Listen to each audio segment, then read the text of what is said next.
सावन के महीने में कथा सुन रहे हो, आप शिव की भक्ति को जितना जितना जागृत करोगे ना, उतना उतना फल तुम्हारे जीवन में प्राप्त हो जाएगा।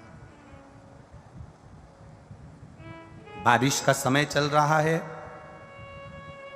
एक बेलपत्र आप अगर शंकर भगवान को रोज चढ़ाते हो, एक बेलपत्र शिव जी को रोज समर्पित करते हो, तो मन में एक संकल्प इस बारिश के मौसम में, इस सावन के महीने में एक संकल्प भी तुम्हारे भीतर आना चाहिए कि एक बेलपत्र अगर मैं शंकर भगवान को चढ़ाती हूं, मैं जिंदा हूं, तब तक तो देवादिदेव महादेव को बेलपत्र चढ़ाऊंगी, पर मेरे मरने के बाद मेरे बच्चों ने, मेरी बेटी ने, मेरे दामाद ने, मेरे बेटे ने, मेरी बहू ने, पोता पोती ने शंकर जी पे बेलपत्र नहीं चढ़ाई तो मरने से पहले ऐसा काम कर जाना, जैसे बीमा कर कर जाते हो तो बीमे की रकम तुम्हारे घर के लोगों को मिलती है, जमा तुम करते हो, रकम तुम्हारे परिवार वालों को मिलती है, उन परिवार वालों का भला कर कर जाते हो, उसी तरह एक भला अपना भी कर कर जाना और संसार सागर का भी कर कर जाना।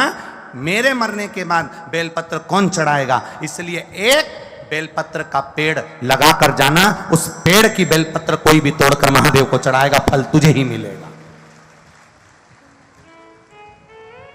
एक बेलपत्र का वृक्ष तुम भी लगा कर जाओ, उस बेलपत्र के पत्ते को कोई तोड़ेगा, शंकर पर चढ़ाएगा, फल मुझे मिलेगा। उस बेलपत्र के पत्ते को कोई तोड़ेगा, शिव को समर्पित करेगा, उसका फल मुझे मिलेगा। मैं चली भी गई, वृक्ष तो रहेगा, पेड़ तो रहेगा। श्रेष्ठ कर्म कर कर देखिए।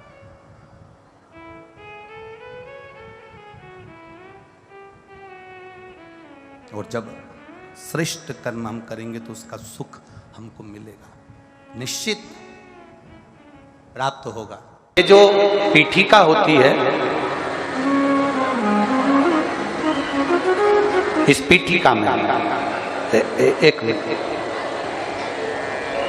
देखो, इसको इससे समझ लो। ये जो पीठिका है,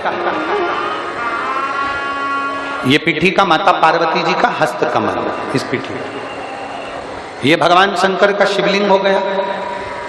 ऊपर से जो जलाधारी में से एक एक बूंद पानी नीचे टपकता है, वो भगवान शंकर की 5 बेटियां जया, विषहरा, शामली बारी, दौतली और देव। और इस पीठिका के सम्मुख में जहां से पानी नीचे गिरता है, जहां से ये जो भाग आगे जाके होता है, जहां से पानी नीचे गिरता है, इसके राइट में श्री गणेश जी, लेफ्ट में श्री कार्तिकेय जी, और मध्य में एक मोटी सी, प्रत्येक शंकर के शिवलिंग की जलाधारी में एक मोटी सी बीच में एक लाइन होती है, मोटी सी। वो स्थान अशोक सुंदरी का होता है, वो स्थान अशोक सुंदरी का होता है, उसको अशोक सुंदरी का स्थान।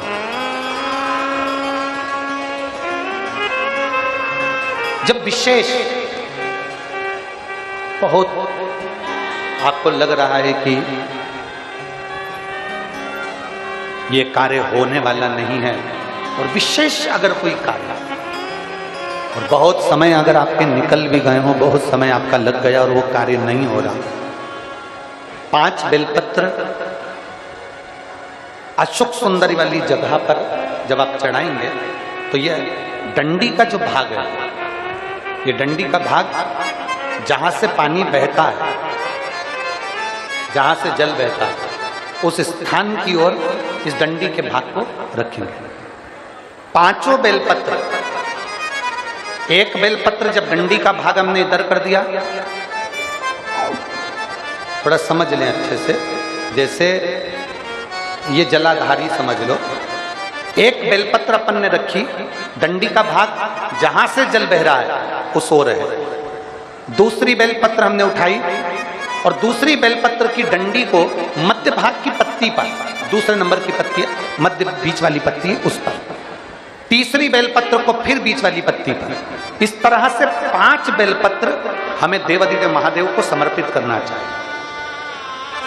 5 बेलपत्र पर अपनी 3 उंगलियां भगवान शंकर की 5 बेलपत्र पर स्पर्श करें, और 1 लोटा जल भगवान शंकर को पंचाक्षर मंत्र नमः शिवाय, षडाक्षर मंत्र ओम नमः शिवाय, या श्री शिवाय नमस्तुभ्यम कहकर जल चढ़ाने की दिशा, हमने पहले भी आप लोगों से कहा, अगर विशेष कोई कामना से हम जल चढ़ाते हैं, विशेष कोई मन की बात है और वो नहीं हो रही, उसके लिए हम जल चढ़ाते हैं, तो ध्यान रखने वाला विषय है जहां से जल बहता है उसके ठीक विपरीत में आप बैठ जाओ। जल उत्तर की ओर जा रहा है, आप दक्षिण में बैठ लो, दक्षिण में बैठकर उत्तर की ओर मुख कर लो, क्योंकि जल उत्तर की ओर जा रहा है।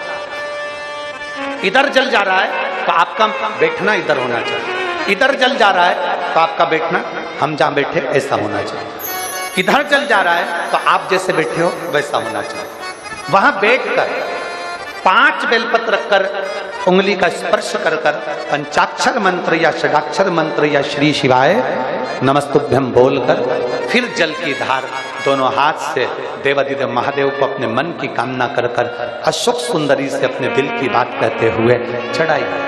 2 या 2.5 महीना होगा और देवादिदेव महादेव आपका वो कार्य सफल करेगा।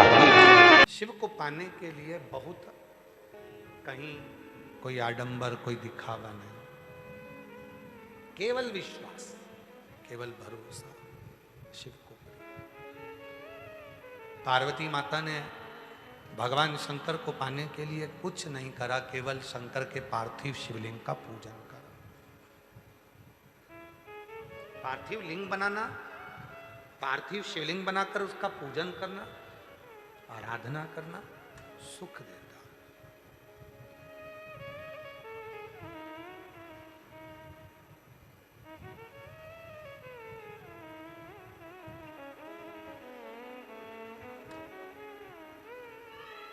जैसे शिव जी का एक नाम है ब्रह्मेश्वर महादेव,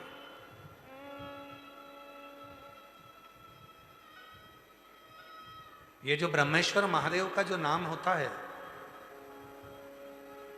कई लोग कहते हैं हमारा बच्चा डिप्रेशन में पहुंच गया, हमारी पत्नी डिप्रेशन में है, हमारा पति डिप्रेशन में है, नींद की गोली खाना पड़ रही है, सुस्त सुस्त रहते हो, डिप्रेशन में चल रहे हो, टेंशन दिन रात दिमाग में चलता रहता है।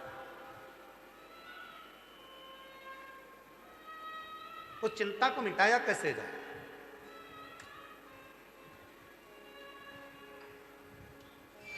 सात बेलपत्र भगवान शंकर के शिवलिंग पर चढ़ाकर सावन के महीने में 2 लोटा जल शंकर भगवान को, आप लोगों को मालूम है ना, सारे समय पर 1 लोटा जल और सावन में 2 लोटा जल, सावन के महीने में 2 लोटा जल शिव जी को चढ़ाया।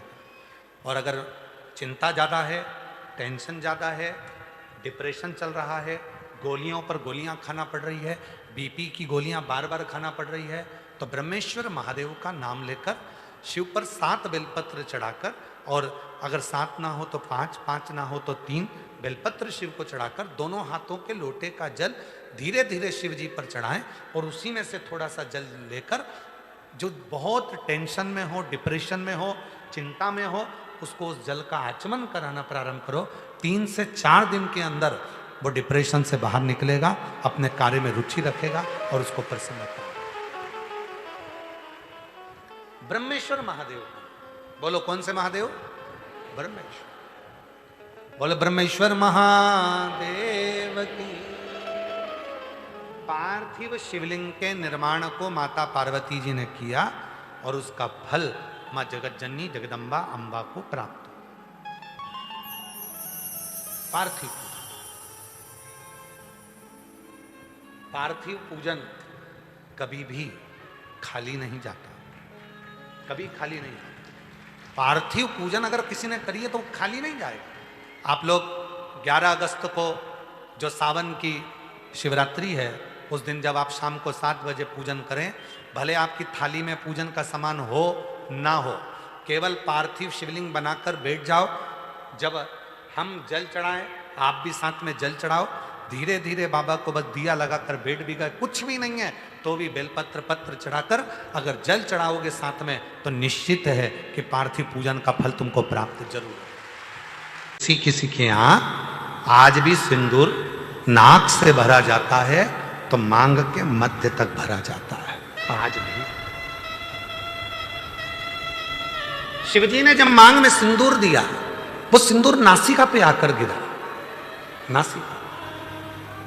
और जब नासिका पर आकर गिरा, अब देव अधिदेव महादेव ने कह दिया, सुनो पार्वती, आज मैं संसार की प्रत्येक नारी को एक वर देता हूं कि नारी चाहे छोटे से बच्चे के कपड़े धो ले, नारी चाहे अपने घर के बुजुर्ग के कपड़े धो ले, नारी चाहे झूठे बर्तन मांज ले, नारी चाहे अपने पति के झूठे बर्तन मांज ले, कपड़े धो ले, सारा काम कर ले, उसके बाद भी नारी अगर एक क्षण के लिए मेरे मंदिर तक आ रही है तो वो कभी अशुद्ध नहीं हो सकती, वो शुद्ध की शुद्ध ही, वो अशुद्ध नहीं है, उसमें अशुद्धता का भाव नहीं। आज के जमाने में बहुत बड़ा बड़ा आडंबर हो गया, शिव जी को हाथ मत लगाना, इस मंदिर में प्रवेश मत करो, इस मंदिर के अंदर कोई जा नहीं सकता, शंकर जी को कोई हाथ नहीं लगा सकता, भगवान को कोई छू नहीं सकता। हे भाई, शिव पुराणों को अगर अच्छे से अध्ययन करो तो स्वयं देव अधिदेव महादेव कहते हैं, जब मेरे पास में मेरे भक्त आते हैं, उनको देखकर जो मेरे चेहरे पर प्रसन्नता आती है वो मुझे फूल चढ़ाने से भी नहीं आ सकती।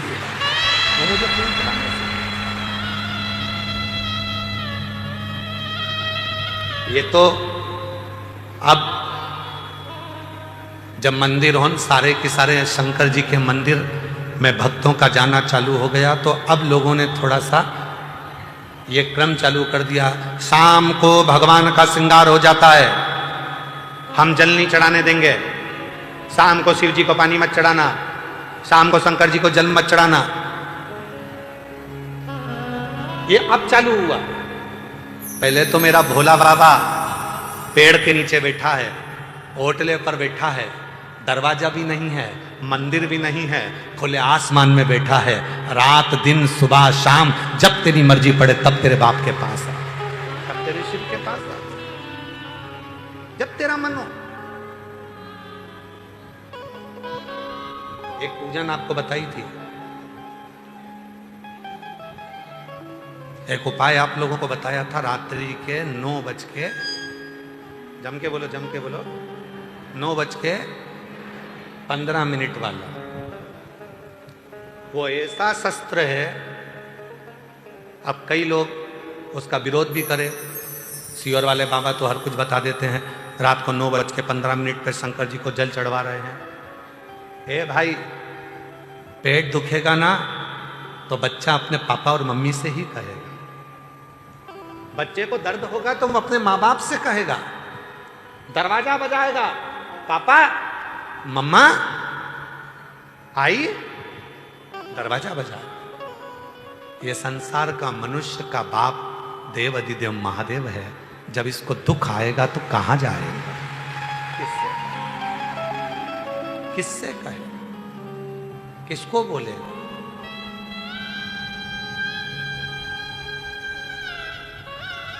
आओ कुबरेश्वर बाबा की भूमि पर,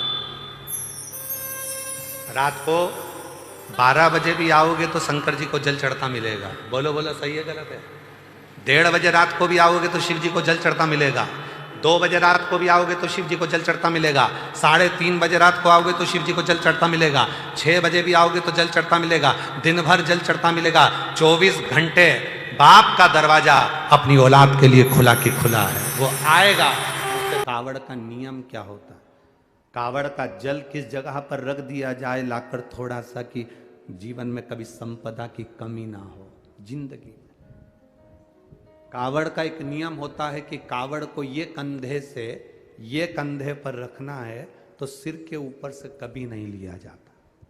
कावड़ का एक नियम है। कावड़ को इस कंधे से इस कंधे पर लाना है तो सामने से लाया जाता है, पीछे से लाया जाता है, पर सिर पर से बार कर उसको वापिस नहीं लाते, सिर पर से बार कर।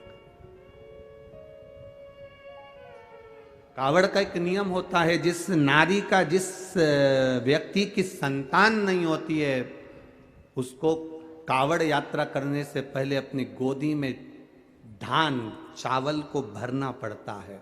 गोदी में उसको, जब तक महादेव के दरवाजे तक नहीं चली जाती जब तक उसकी गोदी में वो धान चलते चलते उसकी झोली में वो हिलता रहता है, कावड़ का जल उसके कंधे पर रहता है। और जब वो कावड़, जिसकी औलाद नहीं, संतान नहीं, जब वो कावड़ का जल महादेव को चढ़ाती है तो पहले जल समर्पित करने के बाद फिर चावल के दाने बाबा के उस शिवलिंग पर समर्पित करती है कि बाबा मेरी गोदी में तू यहाँ तक लेकर आया है, ये गोदी खाली मत छोड़ना, मेरी गोदी भर देना, भले 25 साल हो गए।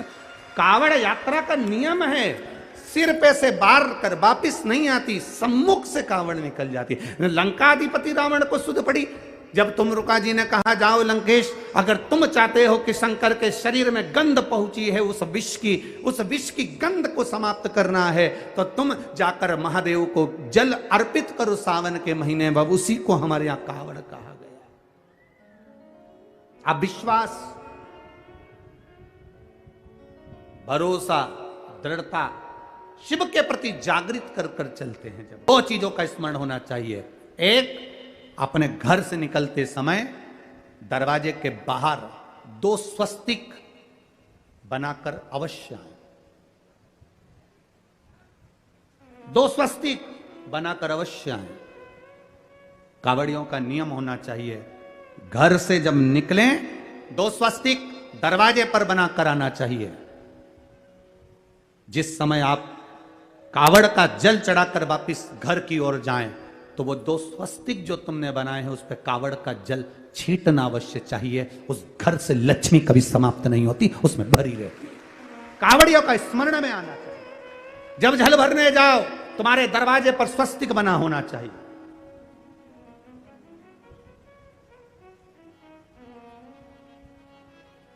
तुम्हारे दरवाजे पर 2 स्वस्तिक का स्मरण होना चाहिए। मेरा शिव, मेरे गोरा, मेरा गणेश, मेरी रिद्धि, मेरे सिद्धि, मेरे देव, नारायण, लक्ष्मी, राम, सीता, मेरे कृष्ण, मेरी राधा, सब वहीं पर विराजमान हो जाए, सर्वस्व वहीं।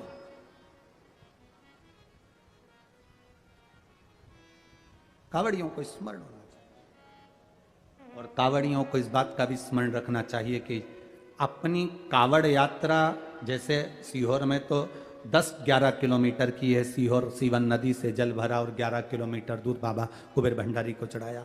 आप सुल्तानगंज से भर रहे हो, हरिद्वार से भर रहे हो, आप प्रयागराज से भर रहे हो, जहां से भी आप जल भर रहे हो या अपने नजदीक से भर रहे हो, जितनी दूर तक कावड़ लेकर जा रहे हो उतनी दूर तक तुम्हारे मुख से व्यर्थ की बात ना निकलते हुए भगवान का नाम निकलना चाहिए। बोल बम का नारा है, बोल बम, बोल बम, बोल बम, बोल बम। मेरी जितनी जीजियां बैठी हैं, जितने मेरे जीजा बेटे हैं, जितनी मेरी बेटियां बैठी हैं, जितने मेरे बेटा बेटे हैं, जितने मेरे बुजुर्ग माँ बाप बैठे हैं, सावधानी से सुनिएगा। और जो आस्था चैनल पर, फेसबुक, यूट्यूब पर, सोशल मीडिया पर इस पवित्र कथा को सुन रहे हैं वो भी सावधानी से सुन।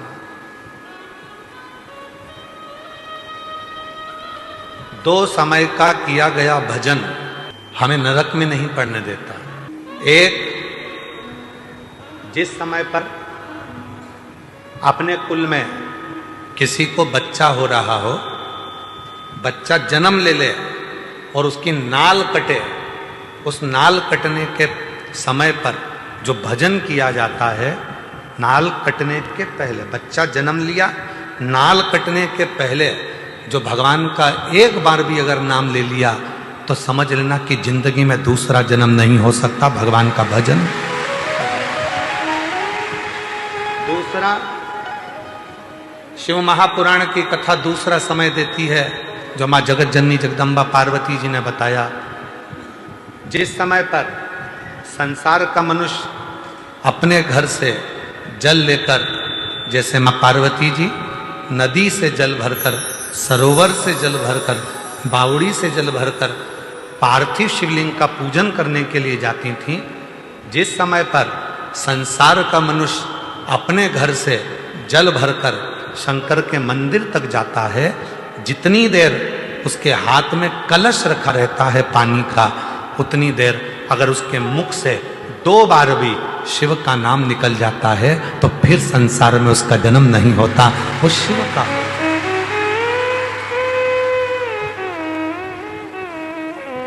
अब आपको और हमको इतना स्मरण नहीं है, डॉक्टर बताएगा नहीं कि बच्चे ने जन्म ले लिया है, नाल कटने वाली है, तो हम वो भजन नहीं कर पाएंगे। पर पानी का कलश तो हमारे हाथ में है, जल का लोटा तो हमारे हाथ में है। हम जब घर से निकले तब मुख से 2 बार, 5 बार, 10 बार श्री शिवाय नमस्तुभ्यं, श्री शिवाय नमस्तुभ्यं, श्री शिवाय नमस्तुभ्यं, श्री शिवाय नमस्तुभ्यं, श्री शिवाय नमस्तुभ्यं, श्री शिवाय नमस्तुभ्यं। हम कम से कम 2 बार, 5 बार, 3 बार, 4 बार, 1 बार शिव का नाम तो ले सकते। और हमने मुख से जल चढ़ाने के पहले जो नाम लिया, वही हमारे भीतर की तरंग उस जल में जाती है, शिव को चढ़ती है और शिव हमारा कल्याण करना प्रारंभ कर देते हैं।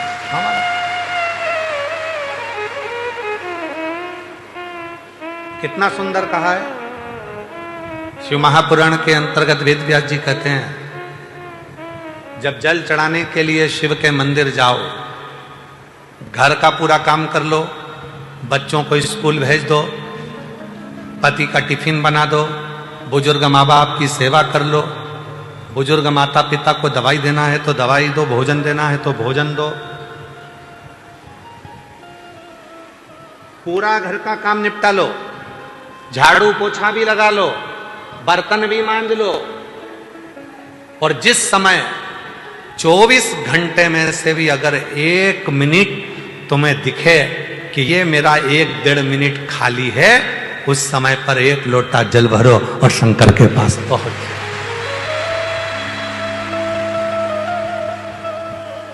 झगड़ा कर नहीं, बच्चे रो रहे हैं और तुम शिव जी के मंदिर में बैठे हो, शिव स्वीकार नहीं करे। पति आवाज लगा रहा है कोई काम के लिए और तुम शंकर के मंदिर में बैठे हो, स्वीकार नहीं। घर के बुजुर्ग माँ बाप दवाई के लिए घर पर बैठे हैं और तुम शिव के मंदिर में बैठे हो, स्वीकार नहीं हो। ये स्वीकार, बर्तन मांज लिए, भोजन बना लिया, सब्जी रोटी बना ली, सारा घर का काम कर लिया। अब कई लोग कहते हैं गुरुजी हम तो अशुद्ध हो जाएंगे, हम तो अशुद्ध हो जाएंगे। ए मेरी जीजियों, भगवान शंकर ने जब माता पार्वती जी के साथ में 7 फेरे लिए, 7 फेरे, और फेरे होने के बाद जब माता पार्वती जी के मांग में जब सिंदूर भरा गया,